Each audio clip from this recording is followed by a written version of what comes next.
But to think that they're going to go to war with Donald Trump and actually win that war with the U.S., I think it's foolish on their part. I think you're going to see Mark Carney come to the table very, very quickly because it's going to be devastating for his country.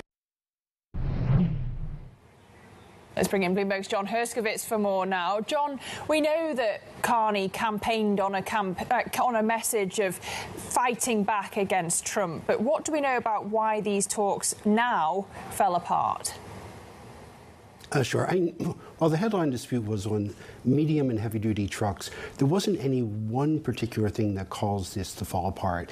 It was just mostly, a lot of it is the distrust between the two.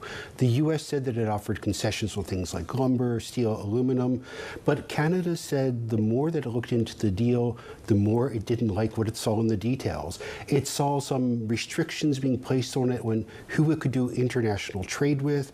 It saw some of the protections it had for French language being eroded by what the U.S. was pushing. So instead of going forward with it, they decided it was time to call it off. So yeah, we have, this is just another chapter in this, and no particular thing, but two big economies. The deal is about $20 billion in trade, dollar for dollar matching now, and we'll see how it plays out.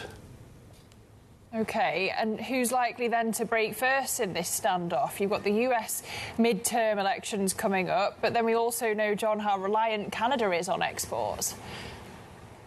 Yeah, no, it's a great question. And the one thing that Prime Minister Carney has going for him is public support. Canada feels that they've been bullied by the U.S. As we've seen, opinion polls show that they want him to stand up, but there are also worries about the Canadian economy.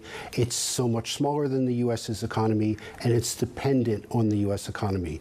But we've also seen Trump pivot quite quickly when it comes to trade. Canada is standing up. Another country that stood up to the U.S. was China, and it caused the U.S. to back down on some of its maximalist demands.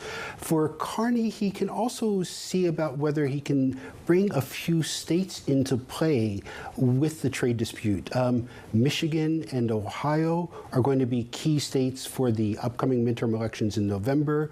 They have races that could tilt the balance of power in the U.S. Congress, and both have trade ties with Canada. Some of the supply chains for items like trucks are quite integrated with Canada, manufacturing in Ohio as well. So, you know, the overall impact on trade between the two countries, $900 billion a year and $20 billion in this dispute, is not going to be that great. Most Americans won't feel it. Canada is preparing for the long haul, preparing for the pinch, but there is public support for it. So a lot of factors going into it, and don't know who's going to blink first. It's going to be, we'll see how the prediction markets are calling it.